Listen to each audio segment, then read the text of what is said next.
நண்பர்களுக்கு வணக்கம். அதாவது ஈரான், அமெரிக்கா, இஸ்ரேல் இதை பொறுத்த மட்டும் இன்னும் தொடர்கதையாக நடந்துக்கிட்டே இருக்குது விஷயங்கள். அதை பற்றின கம்ப்ளீட் இப்போ இன்றைக்கி அப்டேட்டட் என்ன டீட்டெயில் இருக்குது அப்படின்னு பேச போகிறோம். நான் கசாலி டிகோட்ஸ். இது உள்ளூர் அரசியல், உலக செய்திகள், சினிமா, சமுதாய கருத்துக்கள் அனைத்தையும் விருப்பு இல்லாமல், சார்பு இல்லாமல் தரவுகளோடு கொடுக்கக்கூடிய ஒரு சேனல். உங்கள் ஆதரவு, லைக் பட்டனை கிளிக் செய்து சப்ஸ்கிரைப் செய்து நண்பர்களுக்கு பகிர்ந்து ஆதரவு தாருங்கள். நன்றி. இப்போது ரொம்ப முக்கியமாக ட்ரம்ப்புக்கு அமெரிக்காவில் அங்கே இருந்த ஒரு முக்கியமான அதிகாரி பெரிய அளவுக்கு ஆப்பு வச்சுருக்கிறார். என்ன அப்படின்னா, அவர் ஆன்டி டெரரிஸ்ட் டிபார்ட்மெண்ட்டில் ஒரு ஹெட்டாக இருந்தவர். அவர் என்ன பண்ணிட்டார், நீங்கள் இது சரியில்லை, ஈரான் மேலே போர் தொடுத்தது ரொம்ப தவறான விஷயம், ஈரான் இந்த காலத்துலேயும் அமெரிக்கா மேலே போர் தொடுத்ததில்லை, தவறாக நடந்துக்கிட்டதில்லை, நீங்களாம் ஈரானை பாடாப்படுத்தி இதெல்லாம் உங்கள் இஷ்டத்துக்கு எல்லாம் பண்ணி கடைசியில் இஸ்ரேல் அண்டு யூதர்களோட லாபியில் மயங்கி வேறு வழி இல்லாமல் நீங்கள் அந்த மாதிரி ஈரான் மேலே போர் தொடுத்துட்டீங்க அப்படின்னு சொல்லி அவர் சொன்னதுனால என்ன ஆகிப்போச்சு, ட்ரம்புக்கு ஒரு மிகப்பெரிய இறங்கு முகம் ஆயிடுச்சு அப்படிங்கிறதான். சரி, இப்போ நேற்று அங்கே இருக்கிற ஒரு மிக பெரும் மூளையாக செயல்பட்ட, ஈரானோட மிகப்பெரிய மூளையாக செயல்பட்ட அலி லாரிஜானி, பாதுகாப்புத்துறையில் டாப்பில் போஸ்ட்டில் இருந்தவர்.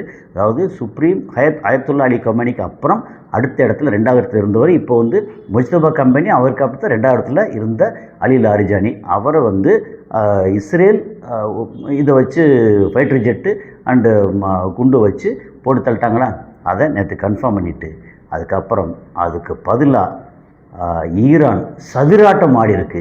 அந்த ரிவெஞ்சுன்னு இருக்குல்ல, அந்த ரிவெஞ்சு உண்மையிலேயே இஸ்ரேல் அவங்களுடைய 70 வருஷ வரலாற்றில், அதாவது 1948 அது ஃபார்ம் பண்ணதுக்கப்புறம் அப்போ கிட்டத்தட்ட ஒரு 60-65க்கு அப்புறமே அவங்க ஒவ்வொரு இடமா அடிச்சிருக்க அடி.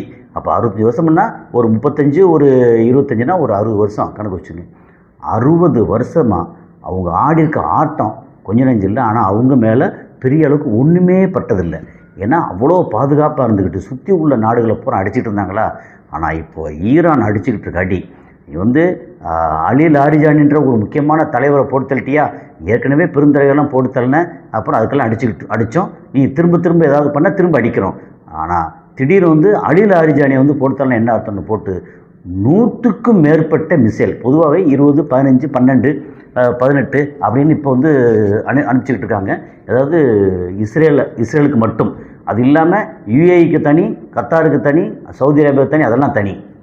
இப்போ என்னென்னா, அலி லாரிஜானி அவர் கொல்லப்பட்ட உடனே அதுக்கு ரிவெஞ்சு பழி வாங்குகிற விஷயமா அடி பின்னி எடுத்திருக்காங்க. அந்த நகரம் சூறையாடப்பட்டிருக்கு. அது கிட்டத்தட்ட இஸ்ரேலோட நகரங்கள் தரைமட்டமாயிருக்கு அப்படின்னு சொல்லலாம். இது எப்படின்னா ஒரு எக்ஸாகரேட் பண்ணிலாம் சொல்லலை. அந்த வீடியோக்கள், அங்கே நடக்கிற விஷயங்கள், இது எல்லாத்தையும் இப்போ இல்லை நிறைய சோசியல் மீடியாவில் நிறைய வர ஆரம்பிச்சிருச்சு. முன்னாடி தான் ரொம்ப பயங்கர கட்டுப்பாடாக இருந்துச்சு, வர ஆரம்பிச்சிருச்சு. அதுக்கு முக்கியமான ஒரு காரணம் இப்போ கரண்ட்டில் வந்த நியூஸ் என்னென்னா, இங்கே இஸ்ரேலில் நெத்தன்யாகு இடத்துல பிரைம் மினிஸ்டர், இடைக்கால பிரதம மந்திரியாக வேற ஒருத்தரை நியமிச்சிருக்காங்க அப்படின்னு தகவல். அப்போது நெத்தன்யாகு பதவி இறக்கியிருக்காங்களா, அல்லது நெத்தன்யாகு மொத்தத்துக்கே இந்த உலகத்தை விட்டு போயிட்டாரா, என்ன ஏதுன்னு தெரியல. அந்த இடத்துல வேற ஒருத்தர் இப்போ நியமிச்சிருக்கதா தகவல். அப்போது இத்தனை நாளாக, கடந்த ஒரு 13-14 நாளாக அவர் இருக்காரா இல்லையான்னு மாறி வீடியோ போட்டிருந்தாங்களா. அப்போது கண்ட்ரோல் பண்ணுறதுக்கு யாருமே இல்லை. அவர் இருந்தால் எந்த ஒரு செய்தியும் வெளியே வந்துடக்கூடாது, வீடியோ வெளியே வரக்கூடாது, ஃபோட்டோ வெளியே வரக்கூடாதுன்னு அவ்வளோ மோசமாக, பயங்கர மோசமாக இருந்தது. அதாவது ஒரு ஹிட்லர் இந்த இனத்தை நிறைய அழிக்க வந்தானே, இவர் ஒரு 2-3 ஹிட்லரை தாண்டின ஒரு மகா கொடூரன் அப்படின்னு சொல்லலாம், அந்தளவுக்கு. சரி, இப்போ இந்த மாதிரி நடந்துக்கிட்டே இருக்கா. இப்போது முந்தா நாள் 2 நாளைக்கு முன்னாடி சவுதி அரேபியா அண்டு யுஏஇ 2 பெருந்தலைகளும், அங்கே பிரசிடெண்ட்டு, இங்கே இருக்கிற கரோன் பிரின்ஸ், அதாவது டிஃபேக்டோ ரூலர், இந்த 2 பேரும் சந்தித்து பேசினதுக்கப்புறம் என்னென்னா, அமெரிக்காட்ட பெரிய அளவுக்கு அழுத்தம் கொடுத்துருக்காங்க, ஈரானை மொத்தத்துக்கு போட்டு தள்ளி முடிச்சிருங்க அப்படின்னு. அதுக்கு காரணங்கள் நம்ம டீட்டெயிலாக பின்னாடி பேசலாம். ஏன்னா அந்த வரலாற்று தரவுகளோட அந்த மன்னராட்சி இதோட டீட்டெயில் பேசலாம். ஆனால் இந்த மாதிரி சொன்னதுக்கப்புறம் இன்றைக்கி அந்த அரபு நாடுகளுக்கு மிகப்பெரிய அழிவு சக்தியாக ஒரு விஷயம் நடந்திருக்கு. இது வந்து நம்ம சொல்கிறதுக்கு இப்போ என்ன சொல்கிறேன்னா லெட்டாதா அப்படிம்பாங்க. இப்போ நம்ம ஊர்லேருந்து நம்ம நாட்டிலேருந்து ஒருத்தர் வந்து எங்கே போய் கால் வச்சாலும் அந்த நாடு வந்து விளங்காதுன்னு சொல்லி காமெடிக்கெல்லாம் சொல்லுவாங்க. நம்ம அதை சொல்ல வரல. அதாவது உலகத்தின் சைத்தான், அதாவது எப்படின்னா எப்படி நெத்தன்யாகு வந்து அது வந்து ஒரு உலகத்தோட மிகப்பெரிய சைத்தானா ஒரு கிரிமினல் யூனிவர்சிட்டியாக நம்ம சொல்லுவோமோ அதை விட அதிகமாக உலகத்தின் சைத்தான் ஜெலன்ஸ்கி. அந்த ஆள் எங்கேயாவது ஒரு நாட்டில் போய் கால் வச்சா அந்த நாடு விளங்கவே செய்யும். இப்போது என்னென்னா ஒரு 200 எக்ஸ்பீரியன்ஸ்டு மிலிட்ரி பீப்புள் அவங்களோட, அப்புறம் இந்த ஈரானோட ஷாஹித் ட்ரோன்ஸ் அதை ரிட்டாலியேட் பண்ணுறதுக்கு தாக்குறதுக்குன்னு சொல்லி அங்கே மிஷினோட, ஏன்னா இதெல்லாம் எங்களுக்கு தெரியும். நாங்கள் ஏற்கனவே ரஷ்யா வந்து எங்களை அடிக்கும்போது நான் முதல்ல அடி வாங்கினோம், அதுக்கப்புறம் அது வந்து ரிட்டாலியேட் பண்ணுறதுக்கு அது திருப்பி தாக்குறதுக்கு நாங்கள் நிறைய கற்றுக்கிட்டோம், எங்களால் எல்லாம் முடியும் அப்படின்னு சொல்லி இங்கே வந்து அரபு நாட்டோட பணத்தை ஆட்டையை போடுறதுக்கா, அல்லது நானும் இந்த ஆட்டத்தில் இருக்கேன்னு காமிக்கிறதுக்கா, அல்லது இதை வந்து உலக போரா மாற்றி பெரிய அழிவு பாதை, அதாவது யுக்ரைனே அழிஞ்சு கிட்டத்தட்ட அழிகிற மாதிரி இருக்குது, நம்ம போனால் அவன் மற்றவங்களும் எப்படி சந்தோஷமாக இருக்க முடியுமா அப்படின்னு மொத்தத்துக்கு அழிவு பாதைக்கு கொண்டு போகிறதுக்கா அப்படின்னு தெரியலை. இந்த ஜெலன்ஸ்கி அங்கே அரபு நாடுகளில் கால் வைத்திருக்கிறார். அவர் வந்து 200 முக்கியமான ஒரு எக்ஸ்பர்ட்ஸ், மிலிட்ரி எக்ஸ்பர்ட்ஸ் வந்து இறக்கி விட்டுருக்காரு. அப்போ இதுக்கப்புறம் அரபு நாட்டோட நிலைமை என்ன? ஏன்னா இந்த நேரத்தில் ஜெலன்ஸ்கி வந்து இங்கே உள்ளே வந்தால் ரஷ்யா நேரடியாக உள்ளே வரும். ஏற்கனவே என்ன சொல்லியிருக்காங்கன்னா ரஷ்யா வந்து ஒரு 6 நீர்மூழ்கி கப்பல் ஆல்ரெடி இந்த பகுதிக்கு அனுப்பிச்சிருக்கிறதா சொல்லியிருக்காங்க. அதுக்கு வந்து இன்னும் தரவுகள் வரலை. அப்புறம் சைனா வந்து நேரடியாக யுத்த களத்தில் இறங்குது. அப்போது ஜெலன்ஸ்கி அப்படின்ற ஒரு சைத்தான் இங்கே வர்றதுனால என்ன நடக்குது? மொத்தத்துக்கு ரஷ்யா வர்றாங்க, சைனா வர்றாங்க, அப்புறம் வந்து வடகொரியா வருது, இந்த பக்கம் வந்து அமெரிக்கா வந்து வேறு ரூட்டில் வருது. இப்படி எல்லாத்தையும் இடத்து சேர்ந்து இப்படி வந்துச்சுன்னா ஆளாளுக்கு மாற்றி மாற்றி அடிக்க ஏதோ ஒரு ஃப்ராக்ஷன் ஆஃப் இதில் வந்து தப்பாக ஏதாவது ஒரு மிகப்பெரிய அந்த அதெல்லாம் வந்து எடுத்து போட்டாச்சு அப்படின்னா அவங்க மேலேயும் அமெரிக்கா மேலேயும் இங்கே மேலேயும் எல்லாத்தையும் போட்டால் உலகம் வந்து நாசமாகிறதுக்கு எல்லா விதமான காரணிகளும் இந்த ஆள் கால் வச்சதுனால வரக்கூடிய வாய்ப்பு இருக்குது. இந்த ஆள் வந்து அது ஏன் இப்படி பண்ணுறாங்கன்னு தெரில. ஏன்னா மன்னராட்சி நிலைக்கணும் அப்படின்னா அமெரிக்கா அவங்களுக்கு வேணும். அமெரிக்கா வந்து நல்லா இருக்கிற வரைக்கும் தான் இங்கே மன்னராட்சி நடக்கும். மன்னராட்சி இருக்கிற வரைக்கும் தான் அவங்க குடும்பம் இது வாரிசு எல்லாம் சுகமாக இருக்க முடியும் அப்படின்ற மாதிரி இவங்க பண்ணுறதா அப்படி சொல்கிறாங்க. சரி, அது ஒரு பக்கம்.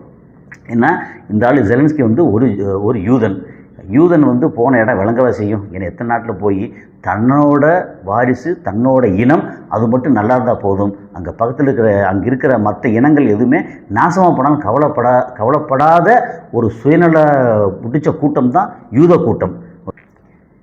நேற்று நைட்லேருந்து இன்றைக்கி பகல் அப்படி கணக்கு பண்ணோம்னா கிட்டத்தட்ட ஒரு 13 பேலிஸ்டிக் மிசைல், 27 ட்ரோன் இதை வந்து யுஏஇ மேலே அனுப்பிச்சிருக்காங்க. அங்கே வந்து எல்லாத்தையும் வந்து ஆல்மோஸ்ட் வந்து தடுத்துட்டாங்க. ஆனால் அங்கே வந்து எப்படின்னா அல் மின்ஹாத் ஏர்பேஸ் அப்படிங்கிறதுல ஒரு சின்னதாக ஒரு மாதிரி டேமேஜ் ஆகிருக்கு. அங்கேருந்து வர தகவல் சின்னதாக டேமேஜ்னால் ஓரளவு பெரிய அளவுக்கு சைஸபிள் டேமேஜாக இருக்கும்.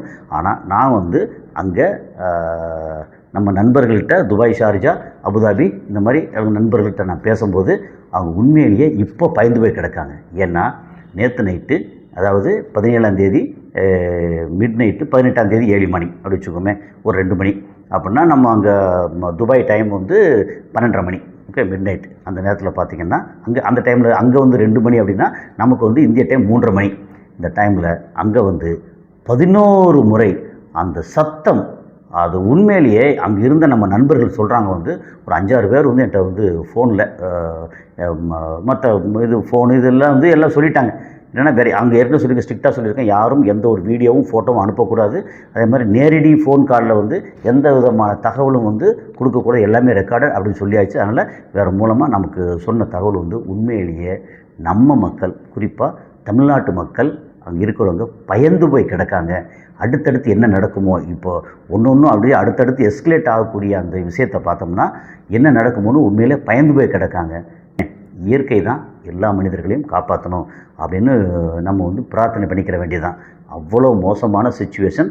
அப்படியே ஒவ்வொரு நாளும் வந்து புதுசு புதுசாக அப்படியே எஸ்கலேட் ஆகிக்கிட்டு இருக்கு அப்படிங்கிறது தான்.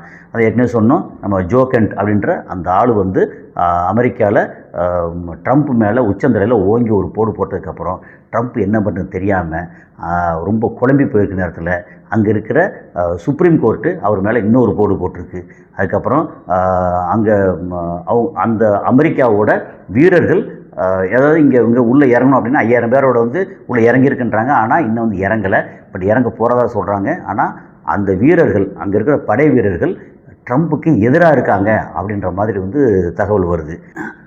அமெரிக்காவில் அங்கே இருக்கக்கூடிய ஒரு முக்கியமான ஒருத்தர் ஏன்னா துல்சி கபாட் அப்படின்னு ஒருத்தர் வந்து என்ன சொல்லியிருக்கிறார் வந்து, பாகிஸ்தான் தான் இப்போது நியூக்ளியர் சம்மந்தப்பட்ட ஒரு மிகப்பெரிய பயங்கரவாதம், ஒரு த்ரெட்டாக நமக்கு வந்து பயமுறுத்துகிற ஒரு சக்தியாக இருக்கிறது வந்து வேறு யாருமே இல்லை. ஈரான் இல்லை, இது இல்லை, அதை இல்லைன்னு சொல்லாமல் பாகிஸ்தான் தான் நமக்கு ஒரு மிகப்பெரிய த்ரெட்டு அப்படின்னு சொல்லி இப்போ சொல்லியிருக்காரு. அப்போ எது சொல்கிறாங்க, ஒரு பாகிஸ்தான் பேரை போட்டு பாகிஸ்தான் வந்து என்னத்தையாவது வந்து உரண்டைகளுக்க சொல்லி அப்புறம் அவங்க வந்து என்னத்தையாவது இங்கே ஈரான் மேலே போட சொல்லி, ஏன்னா என்ன வேணாலும் பண்ணுங்க, பாகிஸ்தான் வந்து இருக்கிறதுலையே மகா மட்டமான அரசு பாகிஸ்தான் அரசு. இதை வந்து நம்ம நேராக போய் பார்த்ததில்லை, ஆனால் அவங்க நடந்துக்கிற விதமெல்லாம் பார்த்தோம்னா இந்தியாவுக்கு எதிராக பண்ணுறாங்க அப்படிங்கிறதெல்லாம் ஒரு பக்கம், ஏன்னா அது நாட்டுக்கு நாடு அதை பண்ணத்தான் செய்வாங்க. ஆனால் அந்த சொந்த நாட்டு மக்களுக்கே உருப்படியாக வந்து நல்ல விதமாக பண்ணாமல் தனக்கு அங்கே இருக்கிற ஊழல் லஞ்சமெல்லாம் கரபுரண்டு ஓடக்கூடிய ஊழல் லஞ்சம். அவங்க இப்போ இருக்கிற ஆட்சியாளர் எல்லாமே இருக்கட்டுமே, இருக்கிறதுல இடையில வந்து கொஞ்சம் பரவாயில்ல நல்லா இருக்குன்னு நினச்ச ஒரே ஒரு மனுஷன் வந்து இம்ரான்கான். அந்த இம்ரான்கான் வந்து விட்டால் அமெரிக்காவுக்கு எதிராக இப்படி போயிடும், அந்த மக்கள் வந்து கொஞ்சம் நல்லா சந்தோஷமாக வந்துடுவாங்க அப்படின்ற மாதிரி ஒரு சூழல் வரும்போது அந்த ஆள் பிடிச்சி உள்ளே போட்டாங்க. இப்போ உயிரோடு இருக்காரா இல்லைன்னு தெரில, இல்லை இருந்தால் அறகுறை உயிரோடு இருக்கார், கண்ணு சரியாக தெரியல அப்படின்ற மாதிரிலாம் சொல்கிறாங்க. ஸோ அவ்வளோ ஒரு கேவலமான அரசு பாகிஸ்தான் அரசு. அந்த பாகிஸ்தான் அரசை பற்றி துல்சி கபாட் அப்படின்னு ஒருத்தர் வந்து சொல்லியிருக்காரு. எப்படின்னா பாகிஸ்தான் தான் இருக்கிறதுல ரொம்ப பெரிய த்ரெட் அப்படின்னு. அந்த த்ரெட் வந்து அமெரிக்காவில் போய் அந்த அணுகுண்டை போட போகிறாங்களா, அப்படி இல்லை. இந்த பிரச்சனையை வந்து முடிச்சு வைக்கிறதுக்கு ஏதோ ஒரு சூழ்ச்சி பண்ணுறாங்க. அது வந்து இஸ்ரேலிருந்து அணுகுண்டு போனால் தானே இஸ்ரேலை திரும்ப போட்டு ஸ்மாஷ் பண்ணி டோட்டலாக முடிச்சிருவாங்க. இஸ்ரேல் ஒரு பக்கம் அடி வாங்கி கிடக்கு, அது எந்திரிக்க கூட முடியாத அளவு கிடக்கு. அப்போ ஒருவேளை பாகிஸ்தான்லேருந்து அணுகுண்டு எடுத்து சவுதி பாகிஸ்தான் ஆல்ரெடி வந்து இராணுவ ஒப்பந்தம் போட்டிருக்காங்களா, அப்போது ஈரான் மேலே போடுறதுக்கு பாகிஸ்தான் வழியே ஏதாவது முயற்சி பண்ணுறாங்களா அப்படின்னு ஒரு சந்தேகம் வருது. பாகிஸ்தான் என்ன வேணால் பண்ணக்கூடியவங்க தான். இந்த மாதிரி அமெரிக்காவை சொல்ல கேட்டு சவுதிக்கு கொடுத்து சவுதி வந்து அங்கே குண்டை போடுதா, அல்லது பாகிஸ்தான் நேரடியாக வந்து பலூச்சிஸ்தான் பேரை வச்சு அந்த கலவரத்தை பார்டர் பிரச்சனையை வச்சு ஈரான் மேலே போட போகிறாங்களா, அப்படி போட்டால் ஈரான் சும்மா இருக்க மாட்டேன், திரும்ப பாகிஸ்தான் மேலே போடுவாங்க. இப்போ இந்த பக்கத்தில் அடித்து சாகுங்கடா அப்படின்னு அமெரிக்கா வேடிக்கை பார்த்து கடைசியில் இதில் வந்து ஏதாவது குளிர்காய போகிறாங்களா அப்படின்னு தெரியல. இவங்க சொல்கிற அதாவது அமெரிக்காவில் ஒரு தலைவர் ஏதாவது ஒரு விஷயத்தை வந்து சொன்னாங்கன்னா அதுக்குள்ளே வந்து 1000 அர்த்தங்கள் இருக்குது. இதுவாக இருக்கலாமா, இதுவாக இருக்கலாமா, இப்படி இருக்கலாமா, அப்படி இருக்கலாமா அப்படின்னு. அதாவது ஆரம்ப காலத்திலேருந்து ஷியா சன்னி பிரச்சனையை கொண்டு வந்து சேர்த்து ஒரு பக்கம் சவுதி அரேபியாவும் ஈரானும் ஈராக்கும் சேர விடாமல் பண்ணி, நாங்கள்லாம் வந்து ஜிசிசி நாங்கள் வந்து உயர்ந்தவர்கள் மாதிரி வந்து கொண்டு வந்து, அதாவது வஹாபி முஸ்லீம்ஸ் அப்படின்னு உயர்ந்தவர்கள் அப்படின்னு கொண்டு வந்து, அப்புறம் சன்னி முஸ்லீம்ஸாக ரொம்ப மெஜாரிட்டி, அப்போ ஷியா முஸ்லீம்ஸ் மோசம் அப்படின்னு சொல்ல வச்சு ஒன்றுமே இல்லை. இது வந்து மதம் கிடையாது. அப்படி பார்த்தா பாகிஸ்தானும் ஆப்கானிஸ்தான் அடிச்சுட்டு இருக்காங்க, ரெண்டு பேரும் ஷியா சன்னி முஸ்லீமும் அப்படி இல்லை. ஆனால் என்னென்னா பணம் அதிகாரம், இதுக்காக யாரையும் எதையும் பழி கொடுப்பாங்க இந்த அரசியல் தருதலைகள் அப்படிங்கிறது தான். ஓகே, இப்போ வந்து இந்தியாவுக்கு 7 ஆயில் டேங்கர்ஸ் வந்து சவுத் சைனாலேருந்து அங்கேருந்து அங்கே போகிறது ரீரூட் பண்ணி இந்தியாவுக்கு வந்து சேர்ந்துருக்கு. அதில் ஒரு கப்பல்லாம் வந்து சேர ஆரம்பிச்சிருக்கு அப்படின்றாங்க. ஒரு இது என்னென்னா, இந்த மாதிரி அமெரிக்கா 30 நாளைக்கு உங்களுக்கு வந்து ஓப்பன் பண்ணி விட்டேன், நீங்கள் வந்து ரஷ்யாவில் வாங்குங்க அப்படின்னு சொன்னதுக்காக பண்ணுறாங்களா, எந்த விதத்தில் பண்ணுறாங்கன்னு தெரியல. இது ஒரு காரணமாக இருக்குது. ஆனால் 7 டேங்கர் இங்கே வந்திருக்கு.